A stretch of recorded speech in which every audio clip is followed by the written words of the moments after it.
உமக்கு மேல் ஒருவரும் இல்லையே, எல்லோருக்கும் மேலாக உயர்ந்தவர், உமக்கு மேல் ஒருவரும் இல்லையே. அல்லேலூயா அல்லேலூயா அல்லேலூயா ஆமென். அல்லேலூயா அல்லேலூயா அல்லேலூயா ஆமென்.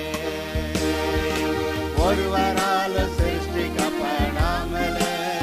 மனிதனுடைய சரீரம் தேவனுடைய ஆலயமாக இருக்கிறது என்று சொன்னேன். தேவனிடத்திலிருந்து கொடுக்கப்பட்ட மனிதனுடைய ஆவி இவனுடைய சரீரத்துக்குள்ளே கரெக்ட் ஃபிட்டிங்காக இருக்குது அப்படின்னு சொன்னேன். மனிதனுடைய ஆவியானது இந்த இயற்கை மண்டலத்தோட இந்த சரீரத்தின் மூலமாய் தொடர்பு கொள்ளுகிறது அப்படின்னு சொன்னேன்.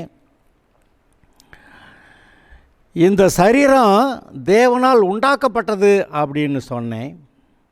இப்போ அடுத்த சில காரியங்களை நம்ம கவனிக்கலாம். மனிதனுடைய சரீரம் எப்படி விசேஷமானது.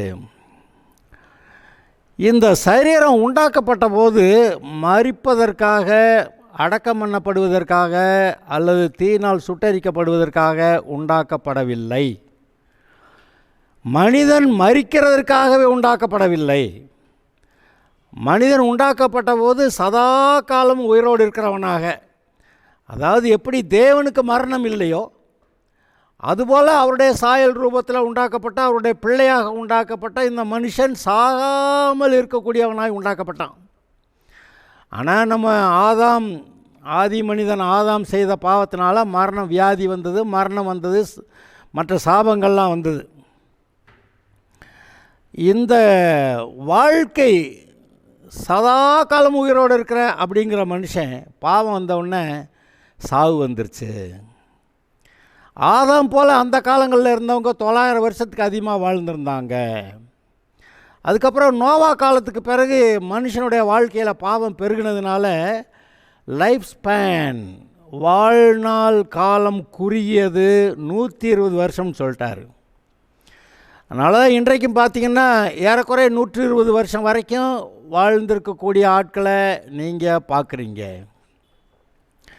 அதுக்கப்புறமும் ஒரு தடவை பாவம் இன்னும் பெருகினதுனால 70 வருஷமும் பலத்தின் மிகுதினால் 80 வருஷமும்னு சொன்னார். இன்றைக்கி அதனால் பொதுவாக 70-80னாக்க அப்படியே எல்லோரும் போயிடுறாங்க.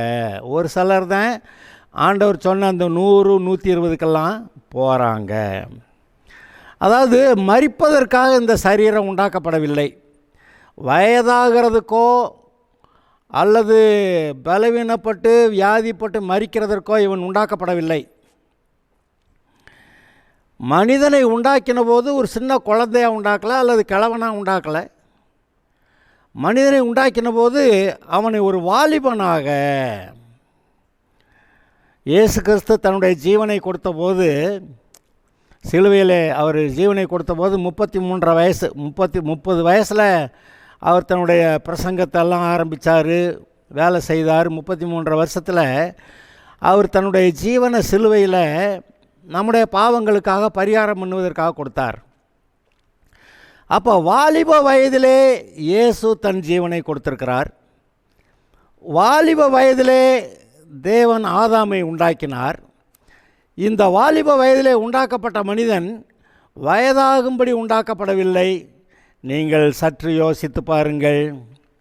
ஒருவேளை அந்த ஆதாம் பாவம் செய்யலைன்னா இன்றைக்கு வரைக்கும் அதே அந்த வாலிப தோற்றத்தோட, அந்த அழகாக, அந்த ஒரு பலத்தோட கூட அவன் இருந்துக்கிட்டு இருப்பான். அவனுக்கு பிறக்கிற பிள்ளைகள் சின்ன குழந்தைங்களாக பிறந்திருப்பாங்க. ஆனால் வாலிப வயது வந்தவுடனே அப்படியே இருந்திருப்பாங்க. உலகெங்கும் இருக்கக்கூடிய எல்லா மனிதரும் வாலிபர்களாக, வியாதி இல்லாதவர்களாக, எந்த சாபக்கேடும் இல்லாதவர்களாக இந்த பூமியில் வாழ்ந்திருந்தா, எப்படி ஆதாம் ஒரு வேளை பாவம் செய்யாமல் இருந்திருந்தா, இப்போ உலகத்தில் எல்லாரும் வாலிபர்களாகவே வந்து இருப்பாங்கன்றதை யோசித்து பாருங்கள். இந்த சரீரம் மண்ணோட மண்ணாக போகிறதுக்காக உண்டாக்கப்படவில்லை. இப்போது நீங்கள் டாக்டர்கிட்ட போய் கேட்டிங்கன்னா இந்த சிலருக்கு வியாதி போய் ஐயா முட்டு வலிக்குது, அங்கே வலிக்குது, இங்கே வலிக்குதுன்னு சொல்லுவாங்க. அவர் சொல்லுவார் எலும்பு தேஞ்சிருச்சுன்னுவார். எலும்பு தேயும், ஆனால் தேயிற அளவுக்கு அது மறுபடியும் புது எலும்பு அங்கே உண்டாகிக்கிட்டே இருக்கும், புதுசாக வந்துக்கிட்டே இருக்கும். அப்போ தான் அது குறையாமல் இருக்கும்.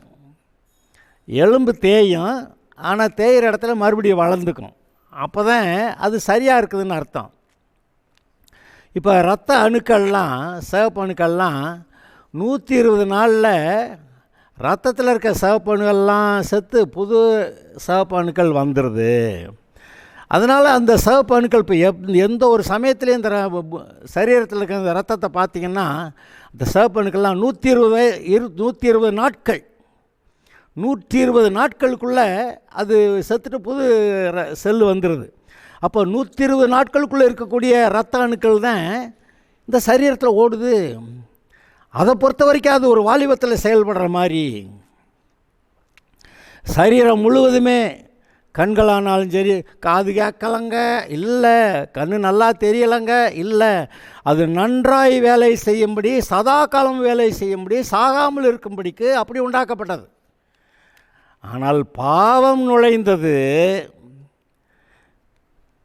சாபங்கள் வந்தன, வியாதிகள் வந்தன, தரித்திரம் வந்தன, வயதாயிற்று, மரிக்கிறார்கள்.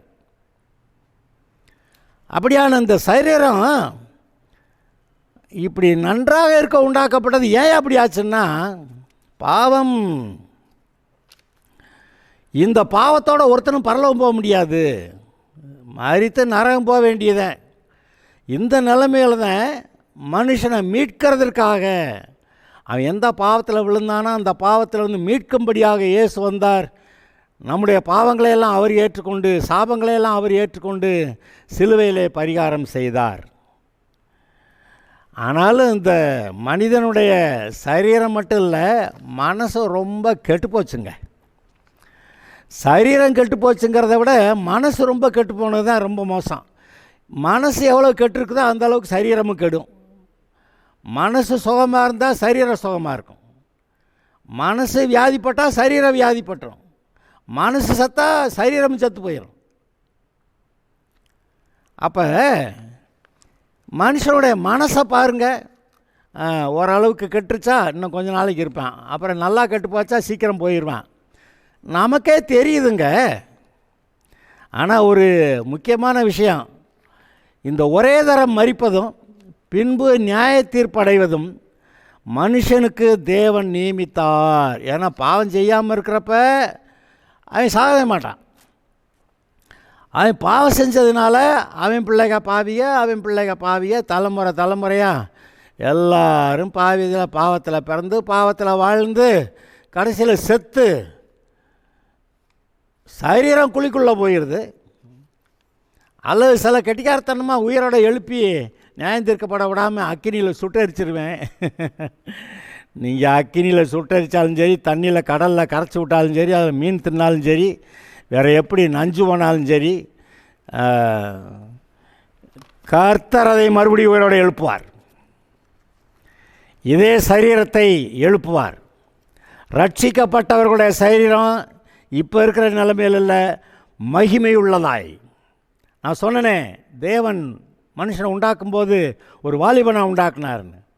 அதுபோல் கர்த்தருடைய பிள்ளைகளாய் மரிக்கிறவர்கள், ரட்சிக்கப்பட்டவர்களாய் மரிக்கிறவர்கள், அவர்கள் உயிரோட எழுப்பப்படும் போது வாலிபர்களாய், வாலிப தோற்றமாய், வாலிப பலத்தோடு கூட அப்படி அவர்கள் எழுந்திருப்பார்கள். அதுக்கப்புறம் சாவே கிடையாது. ஆனால் பாவிகளாக இருந்து மரிக்கிறவர்கள் அவர்களை எழுப்புவார். அவர்களுக்கு தாங்கள் செய்த எல்லா பாவங்களும் ஞாபகம் இருக்கும். அப்புறம் அவங்களே பார்ப்பாங்க, நமக்கெல்லாம் பரலோகத்தில் இருக்குது, நமக்கு லாய்க்கலன்னு நேரம் நரகத்துக்கு போயிடலாம் அப்படின்னு அவங்களே நரகத்துக்கு போயிடுவாங்க. கடவுள் அவங்கள நரகத்தில் தள்ள வேண்டிய அவசியம் கூட இருக்காது. எழும்பி பார்ப்பாங்க, நம்மெல்லாம் பாவிகளா, ஓகே சரி பாவிகளை நிறைய பேர் இருப்பாங்க, எல்லோரும் நரகம் தான், வாங்கடா போகலாம், எல்லோரும் நரகத்துக்கு போகலாம் அப்படின்னு நரகத்துக்கு போயிட்டு இருப்பாங்க. இந்த சரீரத்தோட அவங்க சரீரம் வியாதியாக இருந்தால் வியாதியாக இருக்கும், அவங்க தரித்திரம் இருந்தால் தரித்திரத்தில் இருப்பாங்க, குழப்பத்தில் இருந்தால் குழப்பத்தில் இருப்பாங்க, சண்டை குஸ்தி யுத்தங்கள் போராட்டங்கள் எல்லாம் அவங்கக்கிட்ட அவங்க வாழ்க்கையில் தொடர்ந்து அங்கே இருக்கும். ஆனால் கர்த்தருடைய பிள்ளைகள் அவர் கொடுக்குற சமாதானம், சந்தோஷத்தோட, அன்பினாலே எல்லாருமே சேர்ந்து சந்தோஷமாக இருக்கக்கூடிய பரலோகம் போன்ற ஒரு காட்சி. அங்கே பரலோகத்துக்கே வந்துடுவாங்க. இந்த சரீரம் பாருங்கள், பார்வைக்கு பலவீனமாய் அல்லது வயதானதாய் எல்லாம் தோன்றுகிறது. இது எல்லாவற்றையும் மறுபடியும் சரி செய்யக்கூடிய கர்த்தர் ஒருவர் இருக்கிறார். சிலருக்கு சந்தேகம், மண்ணுக்குள்ளே போன சரீரம் மண்ணாக போச்சு, அதை எப்படி திரும்ப எழுப்புவார்? ஏங்க, ஒன்றும் இல்லாத தானே சரீரத்தை மண் எடுத்து தானே சரீரத்தை உண்டாக்குனார். இந்த மண்ணுக்குள்ளே மண்ணாக போனதை வச்சு மறுபடியும் இந்த சரீரத்தை செய்ய மாட்டார். அதெல்லாம் நல்லா செய்வார். அப்புறம் நான் உங்களுக்கு ஒரு ஆச்சரியமான ஒரு கேள்வியை கேட்குறேன். ஒரு 10 தொட்டி வச்சுருக்குறீங்க. ஒன்றில் 10லேயும் 10 விதமான பழங்கள், பல செடி வைக்கிறீங்க. 10 செடியும் வளருது. மாமரம் மாம்பழத்தை தான் கொடுக்குது, தென்னை மரம் தேங்காயை தான் கொடுக்குது, வாழை மரம் வாழைப்பழத்தை தான் கொடுக்குது, பலா மரம் பலாப்பழத்தை தான் கொடுக்குது. எல்லாம் மண், ஒரே மண் தான். ஒரே மண்ணுக்குள்ளே இருந்து பலவிதமான செடிகள், பலவிதமான கனிகள். இது அதுக்கானதை எடுத்துக்குது, இது அதுக்கானதை எடுத்துக்குது, இது அதுக்கானதை எடுத்துக்குது. கடைசிக்கு பார்த்தா நமக்கு வேணுங்கிற எல்லா பழங்களும், திராட்சை பழம் வேணுங்களா, கருப்பு திராட்சையா, சீட்லெஸ்ஸா, எத்தனை விதவிதமாக வேணும். எல்லாமே இந்த மண்ணுக்குள்ளே இருந்தாங்க வந்துருந்துச்சுக்கு. நீங்கள் நான் ஒரு நாள் நான் படிக்காத ஆளில் படிச்சிருக்கேன். 10 தொட்டியை வச்சுக்கிட்டு 10 விதமான செடியை வளர்த்தா அந்தந்த செடிக்கேற்ற தேவையான சத்துக்கள் அது அந்த மண்ணில் இருந்து, ஒரே மண் அதுலேருந்து எடுத்துக்குது. அதெல்லாம் வித்தியாசமான பூக்களை கொடுக்குது, வித்தியாசமான காய்களை கொடுக்குது, வித்தியாசமான பழங்களை கொடுக்குது, வித்தியாசமான டேஸ்ட். ஆச்சரியமாக இல்லை? கர்த்தர் தாங்க இதையும் செய்கிறாரு. மண்ணுக்குள்ளே போன மண்ணை சரீரத்தை திரும்ப எடுக்க மாட்டார், எடுத்து. அதான் சொல்கிறேன், இப்போ கர்த்தருடைய பிள்ளைகள் மரித்து அடக்கம் பண்ணப்பட்டிருந்தான், இதே சரீரத்தை கர்த்தர் எழுப்புவேன்னு வைராக்கியமாக வர்றார். இது ஏன் பிள்ளையாக இருந்திருக்கான், என் பிள்ளையோட சரீரம் நான் எழுப்புவேன், அதை மகிமையுள்ளதாக வேறு எழுப்புவேன். மண்ணோட மண்ணாக போகிறதில்ல, அதை மகிமையுள்ளதாக எழுப்புவேன் அப்படின்னு சொல்லி எழுப்புவேன்றாரு. அப்படி இந்த சரீரத்துக்கு ஒரு, இந்த உலகத்தில் ஒரு தரம் மரிக்கிறது, பின்பு உயிரோடு எழுப்பப்படுகிறது, பின்பு நியாயத்தீர்ப்பு கொடுக்கறது, இதெல்லாம் இருக்கிறது. இது யாரும் மறந்துடக்கூடாது. இந்த சரீரம் வெறும் சாதா சரீரம் அல்ல. மண்ணிலேருந்து வந்து மண்ணுக்கு போகுது. மண்ணில் என்ன, சரீரத்தில் என்னங்க இருக்குது மண்ணுக்கு போகிறதில்ல? மண்ணுக்கு தான் போகுது. ஆனால் இந்த சரீரம் அவர் உண்டாக்குனது, விசேஷமாக உண்டாக்குனது, ஆச்சரியப்படத்தக்க அது உண்டாக்கப்பட்டிருக்கிறது. நான் அந்த ஒரு வரியை வாசிக்கிறேன். சங்கீதம் 139 ஒரு வரியை நான் வாசிக்கிறேன்.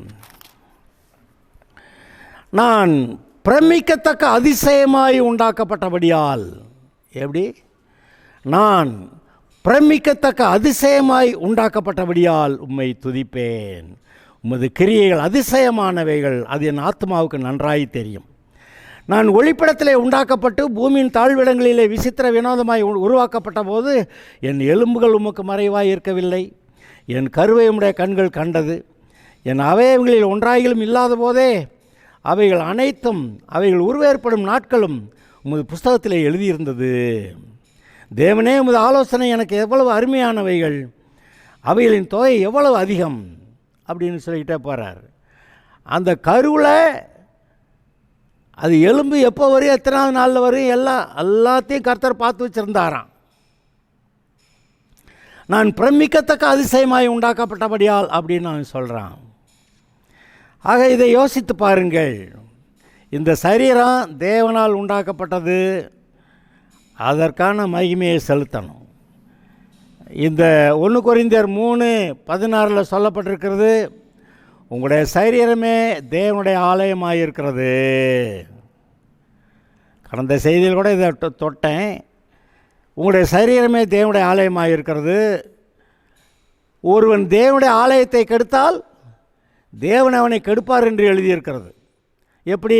பீடியை குடிக்கிறது, சாராயத்தை ஊற்றுறது, கண்டதெல்லாம் போட்டு வயிற்றுக்குள்ளே போட்டு கலக்கிறது, கண்டதெல்லாம் வயிற்றுக்குள்ளே போட்டு கலக்கினா எப்படி இருக்குன்னு பாருங்கள், அதான் உங்கள் வயிறு. அப்படியெல்லாம் போட்டு சரீரத்தை அளவுக்கு மிஞ்சி கண்டதை போட்டு திணிச்சு பாடுபடுத்தக்கூடாது. கஞ்சா போடுறது, அது மூளையில் அப்படியே மிதக்கிற மாதிரி இருக்குதுங்கன்றது. பரலோகம் அப்புறம்தான் வரும், இப்போல்லாம் இப்படியெல்லாம் வராது. அப்படியே பரலோகத்தில் இருக்க மாதிரி இருக்குங்க. சாராயத்தை போட்டால், அது கஞ்சாவை குடித்தா, அதுபோல் லாகிரி வஸ்துக்களை போட்டால் சரீரத்தை கெடுத்தா, தேவனுடைய ஆலயத்தை கெடுத்தா தேவன் அவனை கெடுப்பார் அப்படி எழுதியிருக்கு. அவன் வாழ்க்கையில் கெட்டுப்போவான், வாழ்க்கையை நாசமாக்கிக்கிறவான். அப்போ தேவன் நல்லவர், நம்மை ஆசீர்வதிக்கிறவர். நம்மை ஆசீர்வதிக்கிற அந்த நல்ல தேவனுக்கு முன்பாக நாம் நல்லவர்களாய் நடக்கிறது அவசியம் அல்லவா? நம்முடைய புத்தி சரியாக இருக்க வேண்டும், நம்முடைய மனசாட்சி சரியாக இருக்க வேண்டும், நம்முடைய வாழ்க்கை தேவனுக்கு ஏற்ற விதத்தில் வாழப்பட வேண்டும். இந்த சரீரத்தை போட்டு அலக்கழிக்கக்கூடாது. ராத்திரி பகலாக ஓவர் டைம் போட்டு வேலை பார்த்து சம்பாதிக்கிறேன்னு அப்புறம் சீக்கிரம் இந்த மிஷின் போய் தேஞ்சு போயிடும். அதனால் அது கொடுக்க வேண்டிய ரெஸ்டெல்லாம் கொடுக்கணும், அது கொடுக்க வேண்டிய மரியாதையை கொடுக்கணும். அது தினம் குளிக்கணும், சுத்தமாக வச்சுக்கணும், தேவையான அளவுக்கு அளவாக சாப்பிடணும், கண்டதெல்லாம் கொண்டு போய் உள்ளே கொட்டக்கூடாது. எல்லாம் சரீரத்தை சரியாக ஆண்டு கொள்ள பாதுகாத்து கொள்ள நமக்கு தெரியணும். காலையில் எழுந்திரிச்சா பல்லு விளக்கணும், இல்லாட்டி வாயின்னு ஆறும். பல்லு விளக்கணும் யாரும் சொல்லியா தரணும்? பல்லு விளக்கணும், குளிக்கணும், நல்ல ட்ரெஸ்ஸை போடணும், நம்ம மனசும் நல்லா இருக்கும், சரீரமும் நல்லா இருக்கும். இது தேவனுடைய ஆலயம். இந்த சரீரத்தை மனுஷன் பாவம் செஞ்சு இந்த சரீரத்தையும் பாவமாக்கிவிட்டான், சாபமாக்கிவிட்டான். அதனால தான் வியாதி, தரித்திரம், எல்லா விதமான வயதாகிறது, ஏஜிங் அண்ட் சனசன்ஸ் அப்படியே உருவழிந்து போகிறது, அப்படியெல்லாம் வருது. அது பாவத்தினால் வந்தது. ஆனால் நீங்கள் ஆண்டவரை ஏற்றுக்கொண்டு அவருடைய நீதியில் வாழ பழகுனீங்கன்னா, அது என்ன சொல்லுது பைபிள்? அவர் உன் அக்கிரமங்களை எல்லாம் மன்னித்து, உன் நோய்களை எல்லாம் குணமாக்கி, உன் பிராணனை அழிவுக்கு விலக்கி மீட்டு, கிருபையினால் இரக்கங்களால் முடிசூட்டி, நன்மையினால் உன் வாயை திருப்தியாக்குவார்.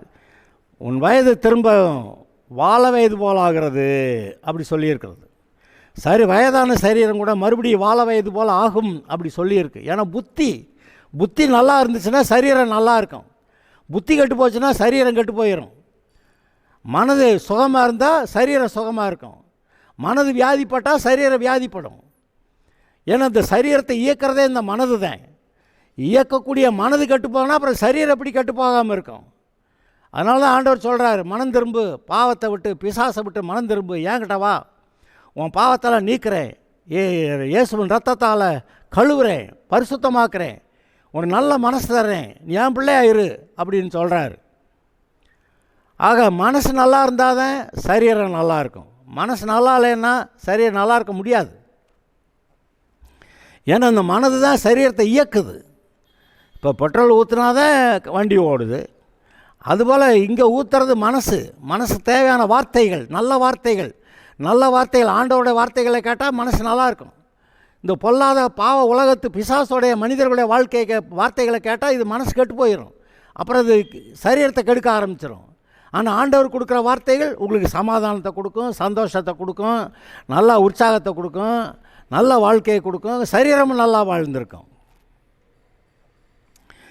நீங்கள் மட்டும் ஒழுங்காக இருதயத்தை மனசை நல்லா வச்சுக்கிட்டால் சாகாமல் கூட இருக்கலான்னு இயேசு சொல்லியிருக்கிறார். ஆனால் நம்ம ஆளுங்க எல்லாருமே நம்ம உலகத்தில் தானே இருக்கான், பலவீனமாக தானே இருக்கிறான், மனுஷன் பாவம் செய்யத்தானே செய்கிறேன் அப்படியே சொல்லி பாவத்துக்கு இடம் கொடுத்து சீக்கிரமாக செத்து போகிறாங்க.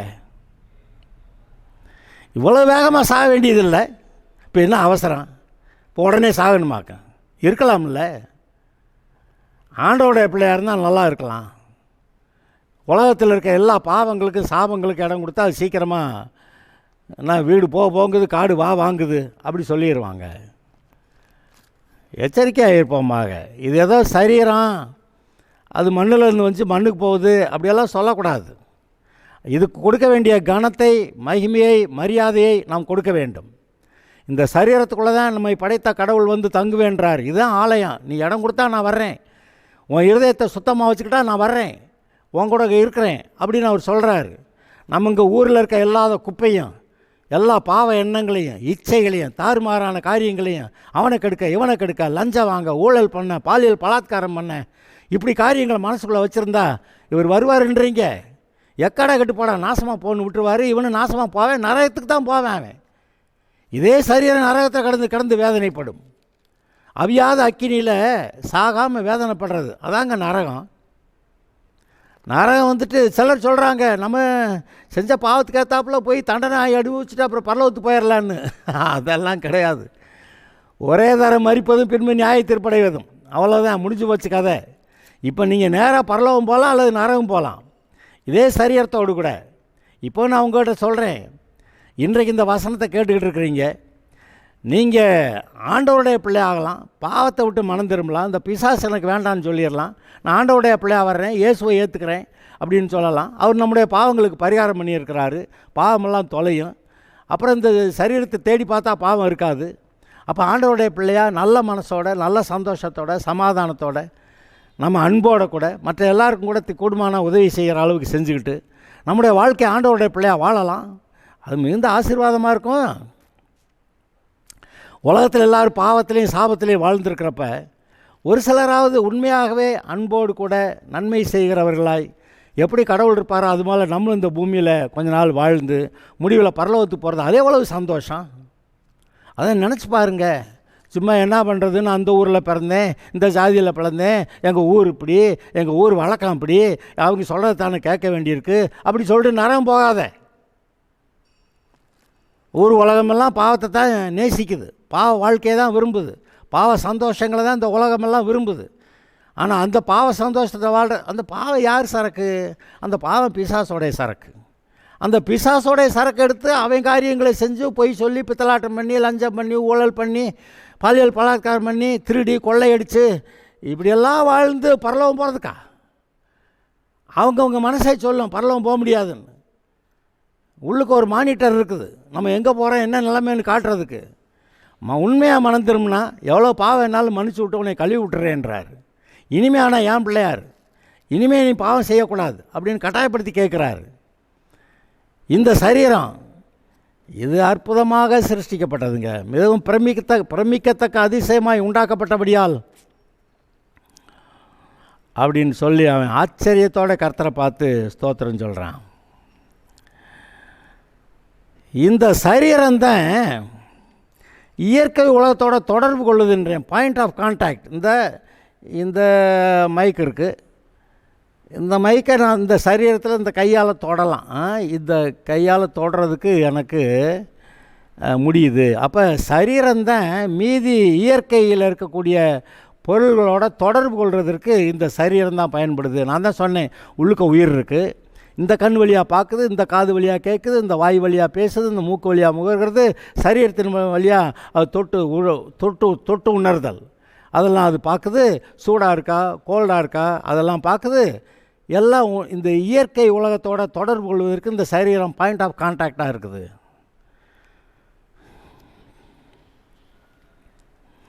இது இயற்கையிலே உண்டாயிருக்கிற சரீரம் மிகவும் அற்புதமானது. இதை காத்துக்கொள்கிறது ரொம்ப அவசியம். தேவனால் உண்டாக்கப்பட்ட சரீரம், தேவனுடைய சாயல் ரூபத்தில் உண்டாக்கப்பட்ட மனுஷன் குடியிருக்கிற இந்த சரீரம் இது ஏதோ சாதாரணமானதல்ல. மண்ணிலேருந்து வந்துச்சு, மண்ணுக்கு போயிடுச்சு. சரீரம் மண்ணு தானுங்க, அதை பற்றி கவலை இல்லைங்க. ஆவி ஒழுங்காக இருக்கான்னு பாருங்கள், அப்படி பேசுவாங்க. ஆவி கர்த்தர் கொடுத்தது, சரீரம் யார் கொடுத்தா? சரீரம் பிசாசா கொடுத்தா?